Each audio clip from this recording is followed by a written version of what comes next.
only 29 when he got the part. It's the 5th Doctor, Peter Davison.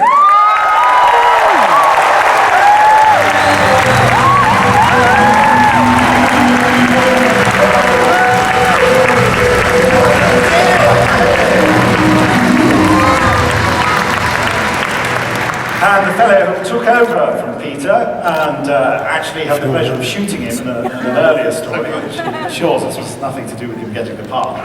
Yes, the very wonderful Colin Baker.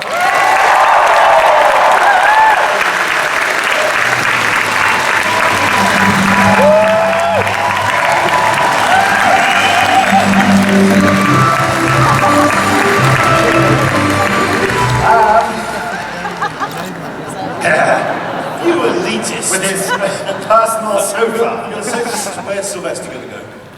Yes, Sylvester McCoy is the next Doctor. Yes, the 7th Doctor, Sylvester McCoy.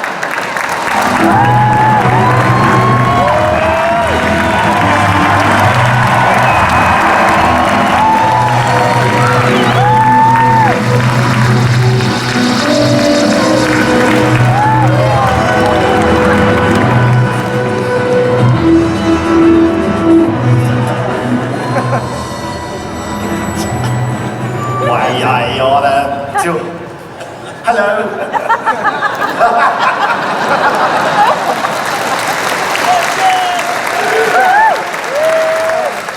Where's my seat?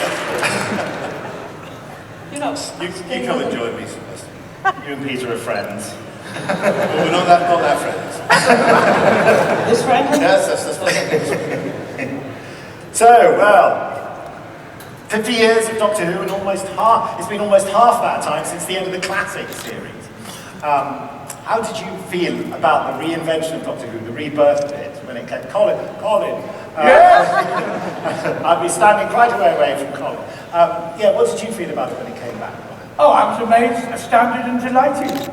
And when it burst onto the screen in its new form, where clearly a BBC that loved it inordinately, which they weren't doing a lot of loving at the latter end of the 80s, and the budget, which was, I think, an entire episode of mine would pay for the first minute of a new episode. The budget is phenomenal. What they can do with that budget now is phenomenal, and it's just come back revivified. So I was delighted, and Christopher Eccleston got my costume.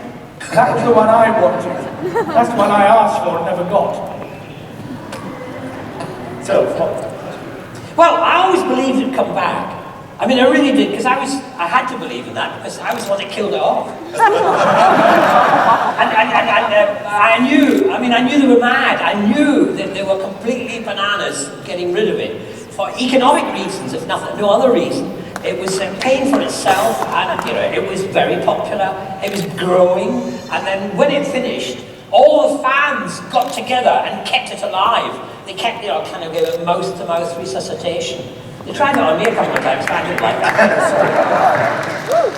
So I was delighted. When it came back, I felt, vindicated. Yes, I said. I believed it would.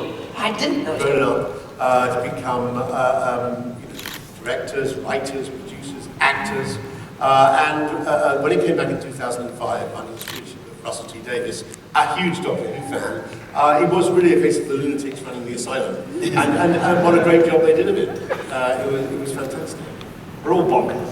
Yeah. I mean, I'm very struck when I go down to Cardiff, in that Doctor Who office. How many people in the office are just huge Doctor Who fans, genuine Doctor Who fans? Yes.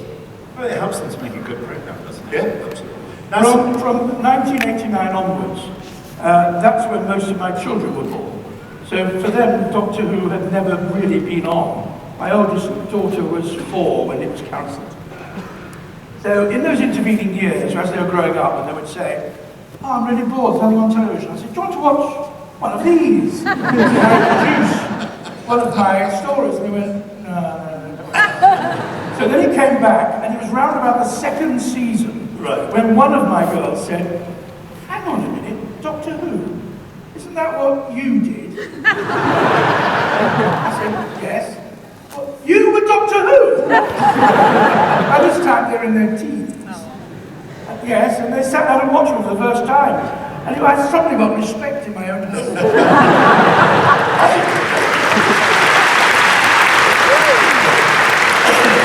So I have a great debt of gratitude, and indeed we all do, to Russell T Davies for having the idea and for standing up and fighting for it.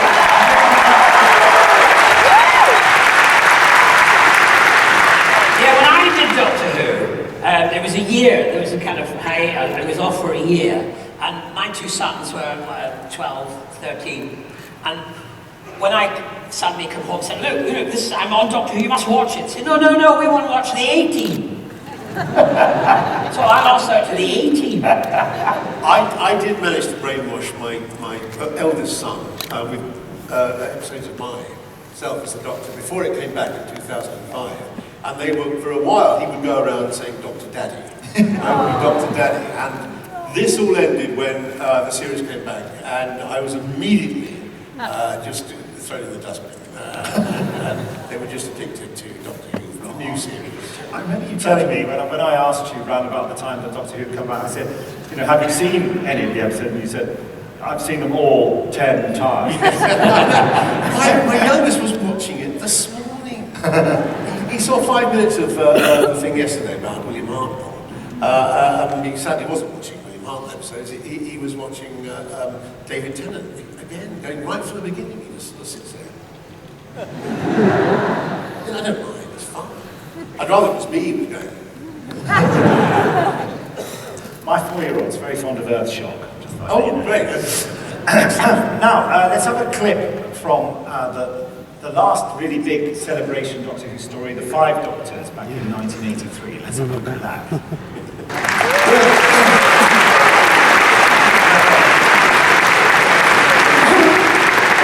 I had the honest feeling I was looking up Planet Fielding's skirt. I'm very symphonic. Better not tell her that.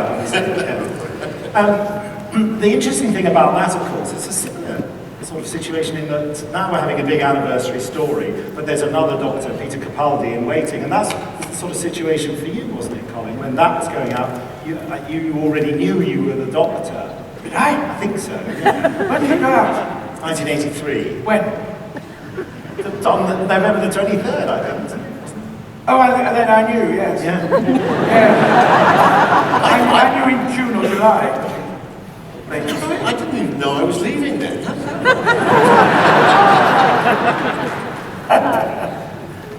I do know. No, listen, I'm looking like that because someone's talking to me in my head. I see, sorry. In this earphone they don't want you to see, they put it around this side. I'm actually a Cyberman controlled by the great Cyber. Yes. Can we, for the last day, not for today, can we treat your voice to that microphone so you do speak to us as an artist? Yeah, that would be good. I think we should do that. I've got a bit of a sore throat, so I think it'll be naturally sound like a by then.